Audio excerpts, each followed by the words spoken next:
In the previous video, we used Visual Studio and the AWS Toolkit to create our first AWS Lambda function with C#.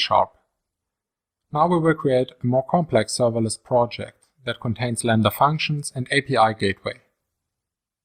In this video, we are going to use the AWS Toolkit and Visual Studio to create a serverless project. We will explore the generated source code and deploy and test the project. I'm back at Visual Studio 2015 and now I'm going to create a new serverless project. Select File, New, Project. And now we are going to select AWS Serverless Application. Click OK. And here we want to create a little bit more complex application. Let's select the blog API using DynamoDB.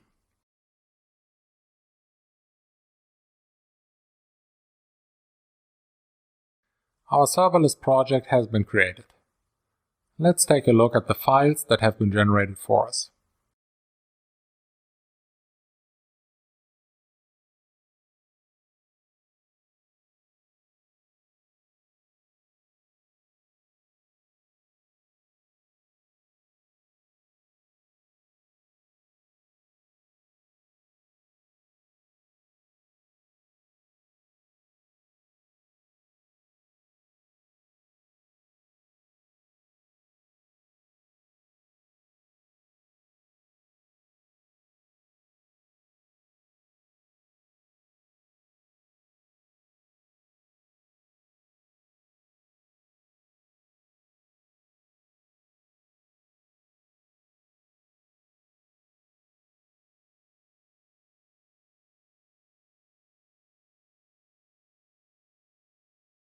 In this file are the function handlers that we can use to implement our blog API.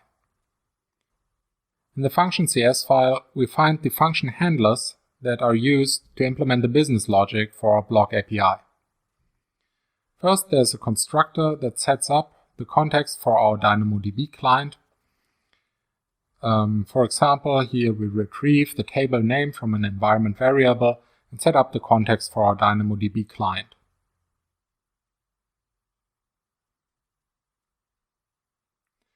Further down, you see the main business functions, such as get blogs. Here we can retrieve a blog identified by its blog ID. We read the blog ID from the path parameters. And down here we use the DynamoDB client to retrieve the blog from our DynamoDB table. Here we are preparing an API gateway proxy response, so we are setting the HTTP status code, body and headers all in our code, instead of setting this in our AWS Management Console. This is pretty similar to the approach in Volume 1 that you have seen with the serverless framework and Lambda proxy integration. Down here we have a function that adds a blog post and a function for removing a blog post. Besides our function code, we can see a serverless template, which contains a serverless application model. This is basically an extension, or serverless application model extends CloudFormation syntax, and we use it to create AWS resources. For example, down here we specify the Lambda functions get blogs, get a single blog identified by its ID, add blog and remove blog. We also specify the blog table that is being created in DynamoDB. Alright, let's try it out. Publish to AWS Lambda. And we can use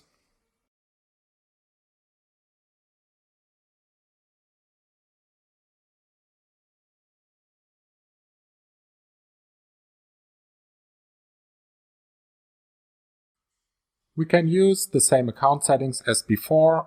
I selected the stack name and I created a new bucket where our CloudFormation code will be uploaded. Click Next. Now here we can enter environment variables that will be used in our function code, as you have seen before. So we need to enter a table name for our block table that is being created in DynamoDB. Let's call it CS block table. And the minimum settings for read capacity and write capacity for DynamoDB are 1 and 1.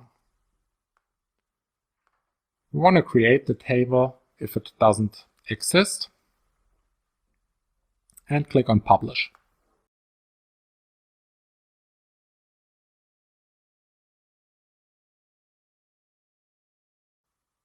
You can see the current status of our CloudFormation stack. It's currently going to create our resources.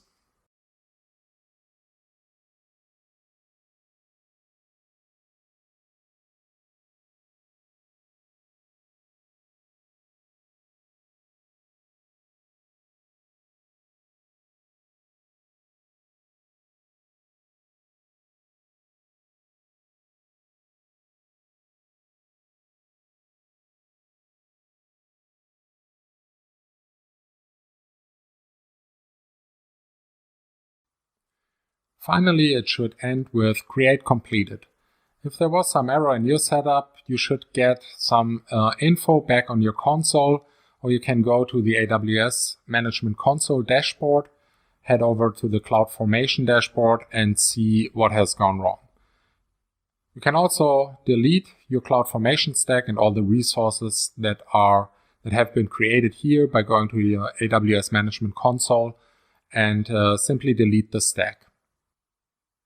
Okay, let's go to the AWS Management dashboard and take a look what has been created.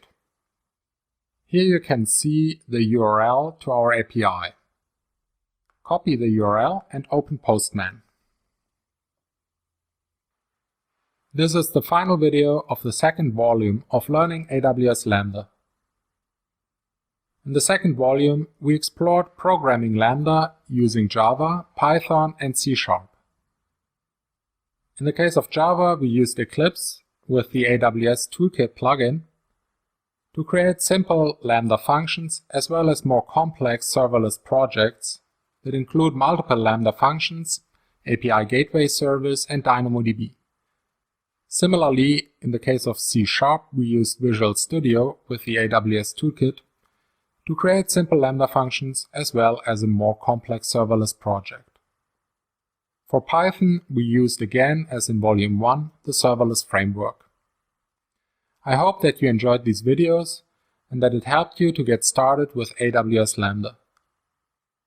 Thank you so much and have fun with programming Lambda in the future.